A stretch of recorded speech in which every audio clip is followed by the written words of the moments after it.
हनुमान जी के 10 रहस्य। हनुमान भगवान को संसार के सबसे लोकप्रिय देवताओं में से एक माना जाता है। हनुमान भगवान की कथाओं से हम सब वाकिफ हैं, पर आज भी ऐसी बहुत सी बातें हैं हनुमान भगवान पर जो बहुत से लोगों को मालूम नहीं है।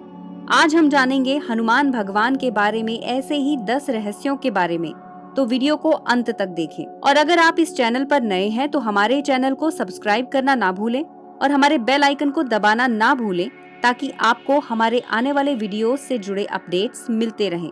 कहा जाता है कि हनुमान भगवान अंजनी के बेटे थे। कई कहानियों में हमें ये सुनने को मिलता है कि अंजनी को एक ऋषि ने श्राप दिया था कि वो कभी किसी इंसान के बच्चे को जन्म नहीं दे पाएंगी। यही कारण है कि अंजनी ने वानर पुत्र को जन्म दिया था। वहीं आनंद रामायण के अनुसार श्री राम और हनुमान भाई थे। दरअसल दशरथ लंबे समय से पुत्रहीन थे। संतान प्राप्ति के लिए उन्होंने पुत्रेष्टि यज्ञ का आयोजन किया। इस यज्ञ के समापन पर अग्निदेव हाथ में खीर का पात्र लेकर प्रस्तुत हुए और तीनों रानियों से इस खीर को बांटकर खाने को कहा। आनंद रामायण के अनुसार कौशल्या के हिस्से की खीर का एक टुकड़ा गलती से एक कौवे ने ले लिया। कौवा खीर के टुकड़े को मुंह में दबाकर जा रहा था कि वो उसके मुंह से गिरकर अंजनी के मुंह पर आकर गिरा। कौशल्या ने जो खीर का हिस्सा खाया उससे श्री रामचंद्र का जन्म हुआ। वहीं अंजनी के मुंह में जो खीर का टुकड़ा गया उससे हनुमान जी का जन्म हुआ। इस तरह दोनों ने एक ही अंश से जन्म लिया। दक्षिण भारत में प्रचलित लोक कथाओं के अनुसार अहिल्या की 3 संतानें थी। इंद्र के छल के कारण गौतम ऋषि ने अहिल्या को पत्थर बन जाने का श्राप दे दिया था। इसके बाद उन्हें अपने बच्चों पर भी शक होने लगा कि क्या वो उन्हीं की संतानें हैं या नहीं। यही सोचकर गौतम ऋषि ने उन्हें वानर होने का श्राप दे दिया और तीनों को दूर भेज दिया। उनकी बेटी का नाम था अंजना, जो केसरी की पत्नी और हनुमान जी की मां रही। वहीं इनके बेटे थे बाली और सुग्रीव, जो इंद्र और सूर्य के अंश से जन्मे थे। इस तरह हनुमान और बाली सुग्रीव एक दूसरे के रिश्तेदार भी थे। श्री राम के लंका से अयोध्या आकर राजा बन जाने के बाद हनुमान जी हिमालय में चले गए, जहां उन्होंने हनुमद रामायण की रचना की और अपने नाखून से वे सभी पत्थरों पर राम कथा लिखने लगे। इसके कुछ समय बाद ही श्री वाल्मीकि ने अपनी रामायण लिखी और उसे शिवजी को अर्पित करने कैलाश गए। वहां उनकी मुलाकात हिमालय में तप कर रहे हनुमान जी से हुई। जब वाल्मीकि जी ने हनुमान जी की रामायण पढ़ी तो वे बहुत निराश हुए। जब हनुमान जी ने उनकी निराशा का कारण पूछा तो वाल्मीकि जी ने बताया कि हनुमान जी की रामायण के सामने उनकी रामायण कहीं भी नहीं टिकती और लोग उनकी रामायण को पूछेंगे भी नहीं।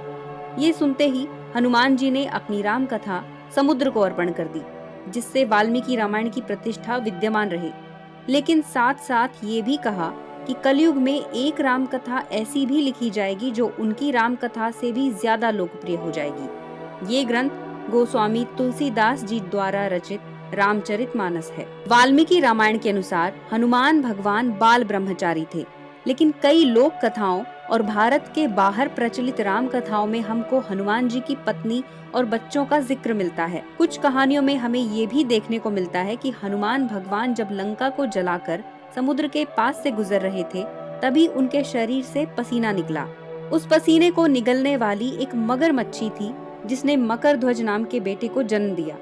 हनुमान भगवान जब अहिरावण की कैद से श्री राम लक्ष्मण को छुड़ाने पाताल लोक आए तो अपने बेटे से मिले और उन्हें पाताल लोक का राजा बना दिया। कुछ कहानियों में हमें मगरमच्छी न होकर स्वर्ण मत्स्या नाम की मछली का जिक्र मिलता है, जिसने हनुमान जी के बेटे को जन्म दिया था। एक तीसरी कहानी के अनुसार हनुमान भगवान ने सूर्य देव की बेटी सूरवचला से शादी की थी, क्योंकि सूर्य देव उन्हें जो ज्ञान दे रहे थे उनमें से कुछ ज्ञान सिर्फ शादीशुदा लोगों को ही दिया जा सकता था।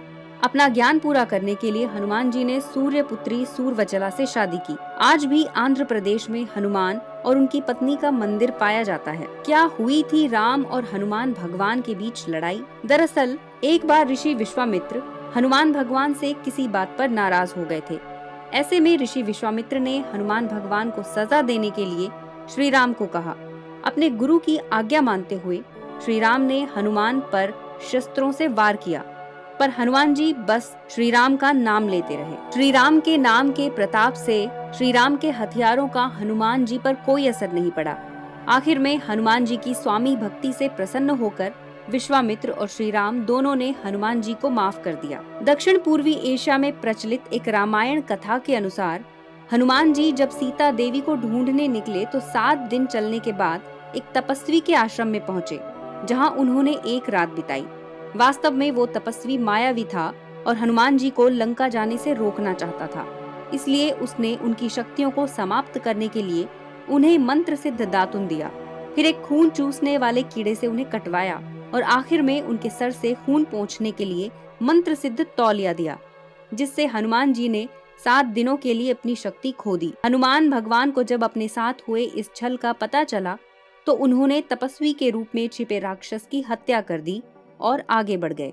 क्या अमेरिका में भी पूजे जाते हैं हनुमान भगवान? अमेरिका के होंडुरस इलाके में बसा ये इलाका वैसे तो मायन सभ्यता का गढ़ माना जाता है, लेकिन इस जगह से हमें कई मूर्तियां मिली हैं जो बताती है कि यहाँ बंदर की भगवान के रूप में पूजा की जाती है। इसको देखकर लोगों ने इसे रामायण से जोड़ने की कोशिश की है।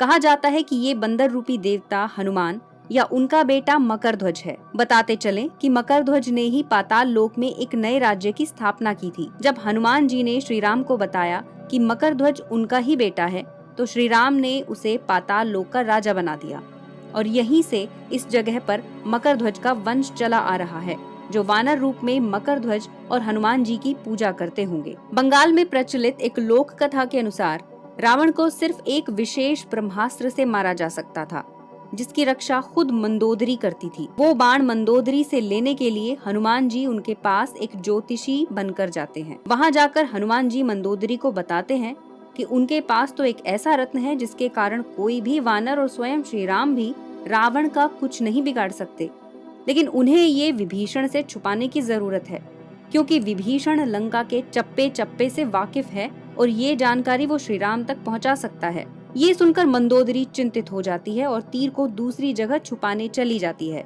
वो महल के एक खंबे से वो तीर निकालती है।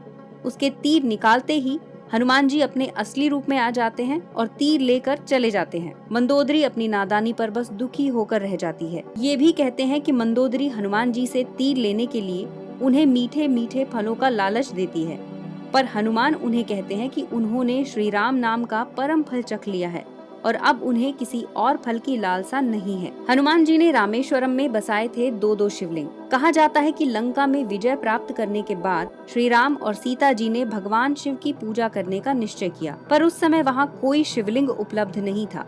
ऐसे में श्री राम ने हनुमान जी को काशी से शिवलिंग लाने को कहा।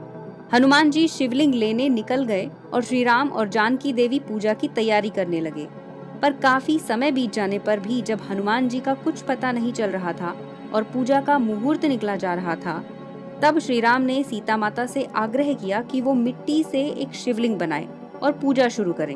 जब शिवलिंग तैयार हुआ और पूजा शुरू हुई ही थी कि हनुमान जी हाथ में शिवलिंग लिए आ पहुँचे। जब उन्होंने मिट्टी का शिवलिंग देखा तो उन्हें बहुत दुख हुआ और वो श्री राम पर पल भर के लिए गुस्सा भी हुए कि उन्होंने अपने इतने अनन्य भक्त के लौटने का भी इंतजार नहीं किया और उनके बिना उनके शिवलिंग के पूजा शुरू कर दी। हनुमान जी ने मिट्टी का शिवलिंग अपनी पूंछ से हटाकर अपना शिवलिंग रखने का प्रयास किया, पर उनके काफी प्रयासों के बाद भी सीता माता का बनाया हुआ शिवलिंग अपनी जगह पर बना रहा। हनुमान जी उदास होकर जाने लगे।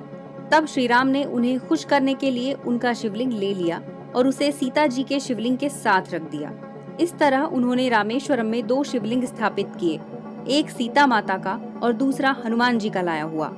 आज भी रामेश्वरम में भक्त मिट्टी से शिवलिंग बनाकर स्थापित करते हैं और इस तरह राम सीता की परंपरा को जीवित रखते हैं। तवा अनसुना रहस्य है हनुमान जी का पंचमुखी अवतार। हनुमान ने पाताल लोक में जाकर अहिरावण के सामने अपना पंचमुखी अवतार प्रकट किया, जिसके 5 अलग अलग दिशाओं में 5 मुख थे। ये मुख थे वराह, गरुड़, नरसिंह, हयग्रीव और हनुमान। ये सभी मुख अलग अलग जानवरों का प्रतिनिधित्व करते थे, जैसे वराह से जंगली सुअर, गरुड़ से पक्षीराज गरुड़, नरसिंह से शेर, हयग्रीव से घोड़ा और हनुमान से वानर। हनुमान भगवान के बारे में 10वां रहस्य ये है कि आखिर हनुमान भगवान आज कहाँ पाए जाते हैं। कहते हैं श्री राम ने हनुमान जी को सदैव धरती पर रहकर धर्म के पालन का आदेश दिया था, तभी से हनुमान जी इस धरती पर मौजूद हैं। त्रेता युग के खत्म होने के बाद हनुमान तपस्या करने के लिए हिमालय की पहाड़ियों पर चले गए। कहा जाता है कि वो नेपाल तिब्बत की सीमा पर बसे गंधमादन पर्वत पर आज भी निवास करते हैं और जब भी कहीं भी राम कथा सुनाई जाती है तो वो वहाँ पहुँच जाते हैं। कहा यह भी जाता है कि उन्होंने जगन्नाथपुरी मंदिर की रक्षा करने का वचन दिया था, इसलिए आज भी वो जगन्नाथपुरी मंदिर के द्वार पर भी पाए जाते हैं। इसी तरह वो वैष्णो देवी की गुफा में भी जगदम्बा देवी की सेवा करने के लिए उपस्थित रहते हैं। तो दोस्तों, कैसी लगी आपको हमारी ये जानकारी? हमें कमेंट सेक्शन में जरूर बताइएगा।